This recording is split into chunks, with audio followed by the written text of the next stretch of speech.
here, your favorite ginger bibliophile. I hope you're all doing really well, and I hope you're in the mood for story time.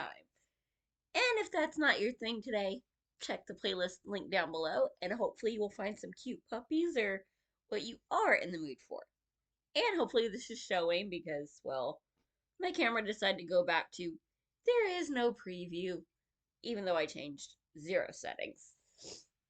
So we'll see what's up, and we might get a cute puppy visitor, we might not. One is sleeping here beside me finally. She's done fussing for a few minutes. And my snuggly little man is on guard duty, of course. So we've got another Grimm tale for you. Last week, or well, 2 weeks ago, it got crazy and I didn't get to record last week, was, three snake leaves. I'm sensing a theme with this section of the book because the story I've got for you today is The White Snake. And I have never heard of this one, as is the case for most of the stories in here. But it's another short one that hopefully will be a fun time. So, shall we get into it together? A long time ago, there lived a king who was famous throughout the entire country for his wisdom. Nothing remained hidden from him, and it seemed as if he could obtain news of the most secret things through the air. However, he had one strange custom. Every day at noon, after the table was cleared of food and nobody else was present, a trusted servant had to bring him one more dish. This dish was always covered, and the servant himself did not know what was in it, nor did anyone else, for the king did not take the cover from the dish and eat until he was all alone. The king continued this custom for quite some time, until one day the servant, while removing the dish, was overcome by curiosity. Ah, crap, he might be a cat. We all know how that goes for us. He took it into his room, and after he had carefully locked the door, he lifted the cover and found a white snake lying inside. Once he had laid eyes on it, though, he had an irresistible desire to taste it. So he cut off a little piece and put it in his mouth. No sooner did his tongue touch it than he heard a strange whispering of exquisite voices outside his window. And we got a cute little man visitor. Hello. Yeah? Is it safe outside? You can come hang out now. Okay. Oh. Ow. That's my big old gut you're getting.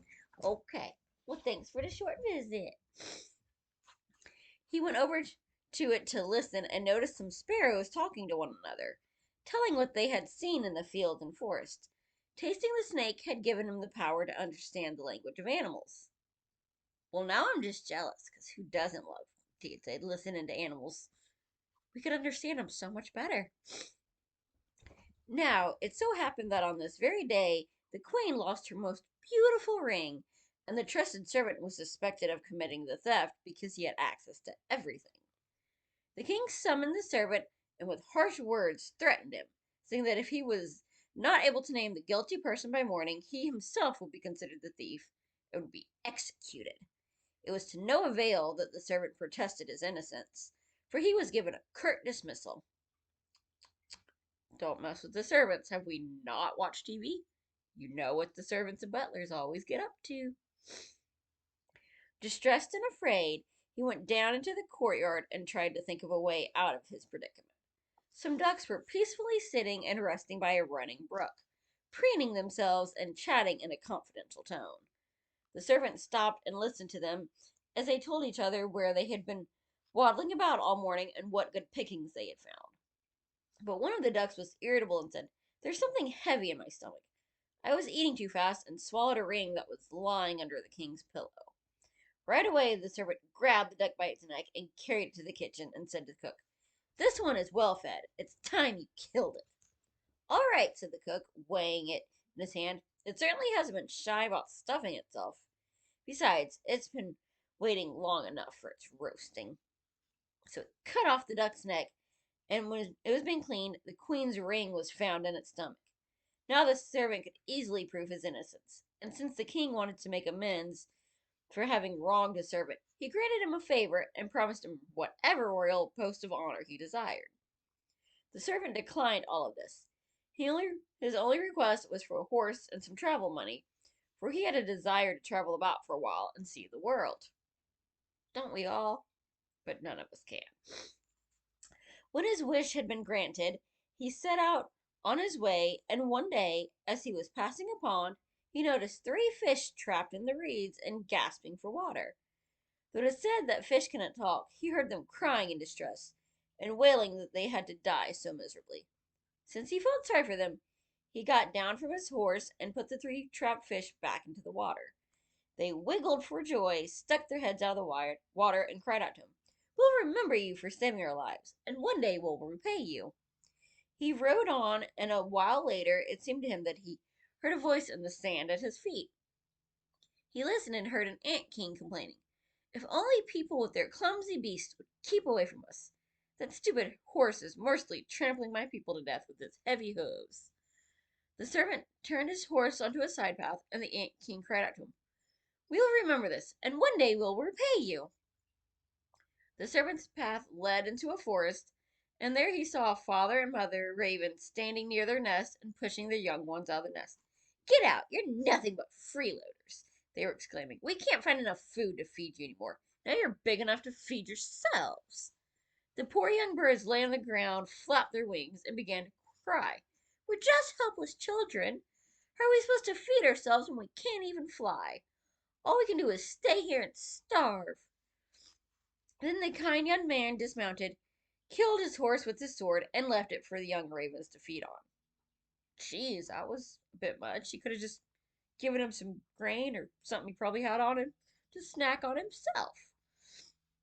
They hopped over to the horse, ate their fill, and cried out, "We'll remember this, and one day we'll repay you." He's going to have the whole animal kingdom owing him soon. Now the servant had to use his own legs. After he had walked a long way, he reached a big city where there was a great deal of noise and a large crowd in the streets. A man on horseback rode by and announced that the king's daughter was looking for a husband. But whoever declared himself a suitor would have to perform a difficult task. Oh, excuse me. And if he did not complete it successfully, he would forfeit his life. Dun, dun, dun.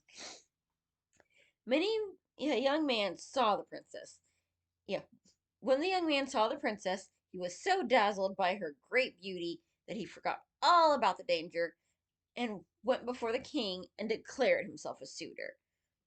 He was promptly led to the sea, and a gold ring was thrown into it before his eyes. The king told him that he was to fetch the ring from the depths of the sea, and he added, "If you come up without it, you'll be continually pushed back down until you perish in the waves." Well, geez, somebody's got too much money and a lot of attitude. Everyone felt sorry for the handsome young man and left him alone by the sea. He was standing on the shore thinking about what to do when he suddenly saw three fish swimming toward him.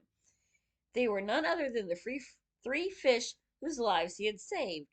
The one in the middle held a shell in its mouth, which it set down on the beach at the feet of the young man, who picked it up. When he opened the shell, he found the gold ring, and bursting with joy, he brought it to the king, expecting he would receive the promised reward. But when the proud king's daughter discovered that he was not her equal in birth, she scorned him and demanded that he first perform another task. She went down into the garden, and she herself scattered 10 sacks full of millet in the grass. He must pick them all up before the sun rises tomorrow, and not a single grain may be missing. The young man sat down in the garden and tried to think of a way to accomplish this task, but nothing occurred to him, and he sat there quite sadly, expecting to be led to his death at the break of dawn. But when the first rays of the sun fell on the garden, he saw 10 sacks, all filled to the top and standing side by side. Not a single grain was missing. The ant king had come during the night with thousands and thousands of ants, and the grateful insects had picked up the millet seeds with great diligence and gathered them into the sacks. The princess herself went down to the garden and was amazed to see that the young man had accomplished the task. But her proud heart could not be tamed. She said, "Even if he has accomplished the first two tasks, he shall not become my husband till he has brought me an apple from the tree of life." The young man did not know where the tree of life was. Therefore, he set out with the intention of going as far as his legs could carry him, even though he had no hope of finding it. One evening, after he had traveled through 3 kingdoms and reached a forest, he sat down beneath a tree and wanted to sleep. Ooh, and apparently I need to too. It's about my nap time. But he heard a noise in the tree, and a golden apple fell into his hand. At the same time, three ravens flew down to him, landed on his knee, and said, "We're the three young ravens whom you saved from starvation. When we grew up, we heard you were looking for the golden apple. So we flew across the sea to the end of the world where the tree of life is standing, and we fetched the apple." Now the young man was full of joy and started on his way home. He brought the golden apple to the beautiful princess, who no longer had any excuses to make. They divided the apple of life and ate it together, her heart filled with love for him. In time, they reached a ripe old age in peace and happiness. Yeah, I don't think she was in love. I think that was just her being a gold digger and a snob. But aside from the horsing, it was a happy ending. It wasn't very grim at all. And oh, we've got an interesting one for next week. What is it? You'll have to tune in and find out. So, hopefully, you enjoyed that. And drop me a line. Let me know if you have any favorites that you can't wait to get to out of here. And I will see you soon. Bye. Happy reading.